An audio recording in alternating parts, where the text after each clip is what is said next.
ምንም ማድረግ አይቻልም። ዲና ደግሞ ያው ትመጫለሽ ማለት እንገናኛለን እና አሁን ደውለሽ ራሱ በቃ ና ምናምን ስትይኝ ያው ሰሞኑን ያው በአንዳንድ ጉዳይም ተገናኝተን ስለነበረ እስኪ ብዬ ነው የመጣሁት። አዎ እስቲ እኔ ግራ ገብቶኛል ወንድሜ ማለት ማውራት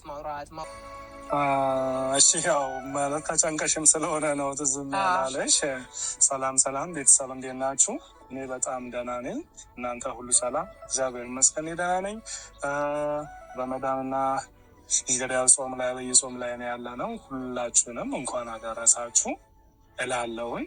ጾሙ እንግዲያው በሰላም ተጀምሯል። ፈጣሪ በሰላም ያስጨርሰን ለሙስሊምም ለክርስቲያንም እላለሁኝ። ጾሙ እንግዲያው በሰላም ተጀምሯል። ፈጣሪ በሰላም ያስጨርሰን ለሙስሊምም ለክርስቲያንም። እንግዲያው ተግተን እንጸልያለን እና አመሰግናለሁ ስላስተዋወቅሽ ማለት ነው። እሺ እና ወደ ዋናው ሀሳቤ እንዳልኩ እንደነገርኩ ነው።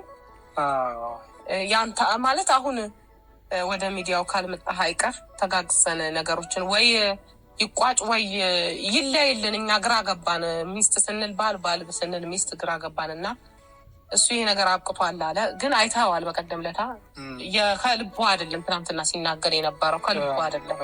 አይተኸዋል። ከልቡ ቢሆን ትተወዋለህ እኮ ነገ የሆነ ነገር በቃ የሆነ በሱ ህይወት ማንኛውም ጥያቄ ቢመጣ የተቻለኝን ሁሉ ሄጃለሁ፣ ጨርሻለሁ፣ በቃ የእሱ ነገር ዘግቻለሁ እንድንል ነው የምፈልገውን እና ለዛ ነው የምንደክመው። እሱማ ልክ ነሽ። ያው ብዙ ነገር እንግዲያው ሁሉም ነገር ውጭ ላይ አይወጣም እና ብዙ ነገር እያወራን ነው። ብዙ ነገር ከእሱ ጋር የምናወራለን፣ ከአንቺ ጋራም ብዙ ነገር እያወራን ነው።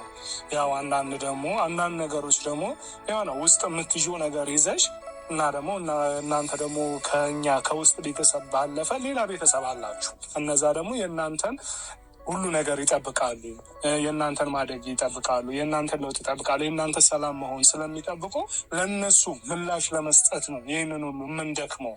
እና ያው እኔ የምለው ምንድን ነው የእነሱ ነገር በእርግጥ እኔ በጣም ግራ ገብቶኛል፣ በውስጥም በጣም ደክሞኛል። እንግዲያው እንደዚህ እንግዲያው ሚዲያ ላይ መጥቼ እያደከሙኝ ነው።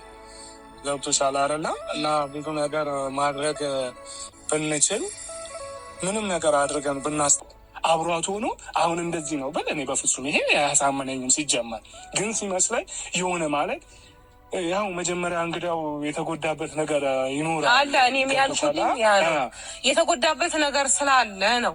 አሁን ዛሬ ላይ ስጋት ነው። እኔ ሳስበው ስጋት ነገም ይሄ ይሆንብኛል፣ እኔ ህይወት ላይ ይሄ ሊከሰት ነው፣ ድጋሚ ልትጎዳኝ ነው የሚለው ነገር አይምሮ ላይ ስላለ ማመን አይፈልግም። ገብቷል። አሁን እሷንም ተናግሬያለሁ። አሁን ያለውን ቪዲዮ አይቼው ነበረ። እሱ ከእሱ አንጻር ልክ ነው ልጁ። ገብቷል። ብዙ ነገሮችን እንትን ስትለው የሆነ በቃ ስጋት ያድርበታል። ሊመለስ ይልና የማይመለስበት ምክንያት ይሄ ነው። ግን ቆራጥ ሆኖ ደግሞ አላሳያትም። አሁን እንዴት ነው ትቻለሁ፣ በቃ ሁሉንም ነገር አቁሜያለሁ ምናምን ብሎ ወደ እሷ ቢሆን ጥሩ ነው። አሁን እሷ እየሰማች ነው፣ እየተወች ነው። አውርተነዋል ከዚህ በፊትም ያን ነገር እየተወች ባለበት ሰዓት እሱ እዛው ከሆነ እሱ ደግሞ እየቀለደችብኝ ነው የምለው። እውነት ነው አይደለም የሚለው እኔ ከቀለደች ወይ እሱ ላይ እውነት ይህንን ነገር ደግማው ከሆነ ለእኔ ከባድ ነው የሚሆነው። ሩታ ጋር ያለኝ እምነት የኔም ነው የሚሰበረው፣ የእሱ ብቻ ሳይሆን የኔም ጭምር ነው የሚሰበረው ማለት ነው። ቤተሰቡም ነው የምታሳዝነው። እኔ አሁን እሷን እኮ እንግዳውቴ ነግሬሻለሁኝ እኮ ከዚህ በፊት እሷን በግል አግኝቼ እኮ አውርቻታለሁ። ገብቶሻል አይደለ? እሷን ደግሞ ሳወራት ከእሷ የተረዳሁት የሆነ የትላንትናውን ነገር ዛሬ ትደግማለች ብዬ ማሰብ ለእኔ ይከብደኛል። አሁን እኔ ማሳመን ያቃተኝ እኔ ወንድሜ ነው እንጂ እሷን አይመስለኝም። አሁን እሱ ላይ እንዴት አድርገን እኔ አሁን ቅድም እኮ ያልኩሽ እናት አባት ምናምን ያልኩት አሁን ይግቡ አይደለም። ምክንያቱም ፋዘር በመጀመሪያ በጣም እንደተናደደ አውቃለሁ። በጣም ክፉኛ ነው የተናደደው። ገብቶሻል አይደለ? አሁን ደግሞ እንደዛ ሳይሆን መጀመሪያውን እንግዲያው እኔ እና አንቺ መጀመሪያ መሰደብ ካለብንም እኛ እንሰደብ፣ መወቀስ ካለብንም እኛ እንወቀስ። እናት አባቶቻችን ሊወቀሱም አይገባም፣ በፍጹም እነሱ ሊያዝኑም አይገባም። እነዚህ ልጆች ላይ ደግሞ ሊያዝኑባቸው አይገባም።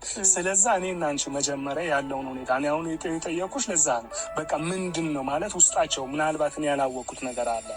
ምናልባት እኔ ከሰፈር አንጻር እኔ በጣም ከእናንተ ርቄ ነው የምኖረው እና ወደዚህ እስከምመጣ በጣም ማለት አንገናኝም። ገብቶሻል? ቅርባቸው ያለሽው አንቺ ነሽ እና ከዛ ባለ ሊሆን